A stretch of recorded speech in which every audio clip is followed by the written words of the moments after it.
के क्लास में आपका स्वागत है। और ये इसमें 2000 जो है 25 परीक्षा के लिए एक अनसॉल्व सॉल्व हो रहा। तो आइए क्वेश्चन नंबर 11 देखते हैं। तो क्वेश्चन नंबर 11 जैसे हमारे स्क्रीन पर आया है कि 1/2 सेंटीमीटर व्यास के गोले का पृष्ठ होगा। तो 1/2 सेंटीमीटर व्यास गोले का, तो 1/2 व्यास दिया है, ठीक है। व्यास का आधा निकालेंगे तो 1/4 इसकी त्रिज्या हो गई, आर हो गई बेटा। आर निकालने के बाद गोले के पृष्ठ का सूत्र होता है, वक्र पृष्ठ का सूत्र होता है 4πr²। आर रखेंगे तो 1/16 हो गए, 4 से ये कैंसिल हो गए, ठीक है। तो ये हो गया बेटा π/4 वर्ग सेंटीमीटर। ये इसका आंसर हो गया। वो π/4 ऑप्शन नंबर बी इसका करेक्ट आंसर। अगला प्रश्न, तो इसमें जो ऑब्जेक्टिव क्वेश्चन आएंगे पेंसिल से लेके वहीं पर आप बहुत हल्के में सॉल्व करेंगे आप, इसलिए पूरा मेथड नहीं आएगा सवाल में। नेक्स्ट क्वेश्चन की ओर बढ़ेंगे हम लोग। तो 5 सेंटीमीटर त्रिज्या के वृत्त का एक चाप केंद्र पर 30 डिग्री का कोण अंतरित करता है। तो संगत चाप की माप ज्ञात होगी। तो चाप की माप की लंबाई का एक फार्मूला है जो कि छोटे ही क्लासों से चालू हो जाता है, जो कि फार्मूला है बेटा theta equal L/R। Theta means angle हो गया, L मतलब लंबाई हो गई, R उसकी त्रिज्या हो गई। तो इसमें जब हम वैल्यू रखेंगे थीटा, तो थीटा दिया 30 डिग्री। ध्यान देने वाली बात यह है कि डिग्री को यहाँ रेडियन में चेंज करेंगे, इसलिए π/180 का गुणा करेंगे। और इसमें जो मान निकालना है हमको, वो निकालना है चाप की लंबाई। तो इसका मतलब L का मान निकालना है। और R हमें दे रखा है, R की वैल्यू दे रखी है 6 सेंटीमीटर।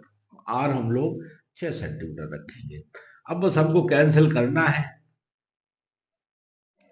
6 से ये कैंसिल हो गया, तो L इक्वल एकदम शॉर्टकट में L इक्वल पाई सेंटीमीटर, यही इसका आंसर हो गया। तो इसका जो है option number D correct answer. ये नेक्स्ट क्वेश्चन, अगला प्रश्न देखेंगे। तो इसमें देखो किसने बढ़िया से कहा है कि एक सर्कल दिया है, जल्दी से वहीं पर हम लोग ऑब्जेक्ट कर लेंगे। केंद्र O दिया, O से P पॉइंट के लिए कह रहा है, त्रिज्या OP हो गई, और OQP एक स्पर्श रेखा इससे खींची जाती है। तो OP की दूरी है 12 सेंटीमीटर, ये 5 सेंटीमीटर हो गया। पाइथागोरस प्रमेय से हम लोग पाइथागोरस थ्योरम से x का वैल्यू निकाल लेंगे। तो पाइथागोरस थ्योरम कर्ण का स्क्वायर मतलब 12 का स्क्वायर, लंब का स्क्वायर मतलब 5 का स्क्वायर, आधार स्क्वायर मतलब x स्क्वायर। तो ये आपको मालूम ही हो जाएगा कितना हो गया। और जब इसको हम लोग पक्षांतर करेंगे बेटा, तो ये माइनस हो जाएगा, इसको माइनस करेंगे तो ये 119 हो जाएगा, 119 का रूट लेंगे, तो इसका राइट आंसर ऑप्शन डी √119 हो जाएगा। नेक्स्ट क्वेश्चन, 182 और 78 का एचसीएफ पूछ दिया। 182 और 78 क्या पूछ दिया? एचसीएफ। तो इसको हम लोग एचसीएफ भी निकाल सकते हैं और ऑप्शन से भी निकाल सकते हैं। तो इसमें ये देख लेंगे जिसका इसमें डिवाइड हो जाएगा वो इसका एचसीएफ होगा। तो इसके ऑप्शन में आप देखेंगे 13 से तो ये डिवाइड होने वाला है नहीं, कि दोनों संख्या 13 से डिवाइड हो गई, लेकिन ये 26 से डिवाइड हो जाएगा। तो इसका एचसीएफ क्या होगा? 26 होगा। एक तो ये तरीका हो गया। दूसरा, आप डिवीजन मेथड से आप भाग ही लगा लीजिए, बस जितनी बार भाग जाए लगातार कैंसिल होता जाए, वही उसका आंसर हो जाएगा। तो इसका आंसर 26 हो जाएगा। तो नेक्स्ट क्वेश्चन में बेलन के आधार की त्रिज्या दी है, R इक्वल दिया है 3.5 सेंटीमीटर, R इक्वल दिया है, और H दिया है आपको, बेलन की ऊंचाई दी है H 8.4 दिया है। और इसमें जब आप लोग सवाल करोगे तो वहां अलग से नहीं लिखना, वहीं पे तुरंत ही पेंसिल से अपने मन में मार्क करिए, R दिया है, H दिया है, सीधे फार्मूले की बात करेंगे। और आपसे पूछ दिया गया है वक्र पृष्ठीय क्षेत्रफल, तो बेलन का वक्र पृष्ठीय क्षेत्रफल का जो सूत्र होता है वो हो जाएगा 2 पाई आर एच। बस ये मान इसमें रखेंगे और हम लोग इसका आंसर निकालेंगे। तो इसका आंसर मैं आपको बता दूं कि ऑप्शन नंबर डी सही होगा। ठीक है, 588 पाई सेंटीमीटर स्क्वायर इसका आंसर होगा। तो नेक्स्ट क्वेश्चन सीधे सीधे वैल्यू दी है। 4 सेंटीमीटर त्रिज्या वाले वृत्त के त्रिज्यखंड का कोण 60 डिग्री है। तो 4 सेंटीमीटर, तो आर इक्वल कितना हो गया, 4 सेंटीमीटर हो गया। कोण कितना हो गया, 60 डिग्री हो गया। त्रिज्यखंड के क्षेत्रफल का सूत्र क्या होता है, ए इक्वल थीटा अपॉन 360 गुणित पाई आर स्क्वायर। थीटा की वैल्यू रख देंगे, जैसा ऑप्शन होगा उसी के साथ 4 का स्क्वायर करेंगे 16 हो जाएगा। जैसा ऑप्शन होगा उसी के अनुसार से इसका आंसर आएगा। तो इसको जब सॉल्व करेंगे तो 8 पाई अपॉन 3 आएगा। कितना आएगा, 8 पाई अपॉन 3। तो इसका ऑप्शन जो हो जाएगा 8 पाई अपॉन 3 सेंटीमीटर स्क्वायर हो जाएगा। नेक्स्ट क्वेश्चन बहुत सरल है, पिछले वीडियो में कई बार पढ़ा है। इसके विभक्त कर पूछे हैं। इसका क्या पूछा आपको, विभक्त कर पूछा है। तो विभक्त कर सभी को पता ही है, D equal B square minus 4ac।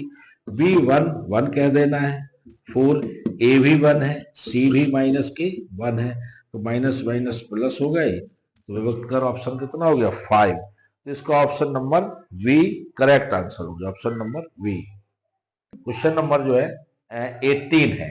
18 में सवाल में ध्यान देने वाली बात 18 में यही है कि 18 दिया है 1 minus 4x plus 4x square, और आपसे पूछ लिया गया है मूलों का योगफल क्या होगा। तो बेटा पहले तो ये द्विघात समीकरण, इसको द्विघात समीकरण के रूप में लिखिए, स्टैंडर्ड फॉर्म में लिखिए। तो इसको आप ऐसे लिखो, पहले 4x square minus 4x plus 1 is equal 0। अब आप मूलों का योगफल पूछा है, तो मूलों का योगफल का सूत्र होता है alpha plus beta equal minus B upon A. तो बी ये हो गया, माइनस है, माइनस माइनस प्लस हो जाएगा, ए 4 हो गया। तो इसका आंसर 1 हो गया। तो इसका जो आंसर है वो हमारा 1 हो गया, जो कि आपके ऑप्शन नंबर जो है सी इज करेक्ट आंसर। तो नेक्स्ट क्वेश्चन आप देख रहे हैं, आपकी स्क्रीन में नेक्स्ट क्वेश्चन है। तो इसमें आपको पूछ दिया उसने, इसका माध्य होगा। तो समांतर माध्य का फार्मूला सभी को पता है, sigma F x upon sigma F. तो बेटा ये आपको ही निकालना है, आप ही को इसका आंसर देना है। इसी से इसका हम लोग आंसर निकालेंगे, आप लोग स्वयं सॉल्व करेंगे। तो ये बहुत अच्छा क्वेश्चन है बेटा। इसमें ऑप्शन में आपको माध्यक वर्ग पूछा है। तो माध्यक वर्ग निकालने के लिए आप सबसे पहले संचयी बारंबारता निकालेंगे। संचयी बारंबारता मतलब बारंबारताओं का योगफल। 8 लिख दो, 8 में अगला जोड़ना है, तो 8 में 6 जोड़ेंगे तो 8 6 14 हो गए। 14 में 11 जोड़ेंगे तो कितना हो जाएगा, 25 हो जाएगा। 25 में जब 18 जोड़ेंगे तो 8 और 5 13, 2 और 1 3 और 1 4, 43 हो गया। और 43 में 6 जोड़ेंगे बेटा तो ये कितना हो गया, 49 हो गया। अब माध्यक वर्ग देखना है हमको, ये भी क्या हो गया, 49 हो गया। इसका योग करेंगे तो 49 जो होगा वो हम लोग एक सम और विषम की संख्या देखेंगे। तो n इक्वल हमारा हो गया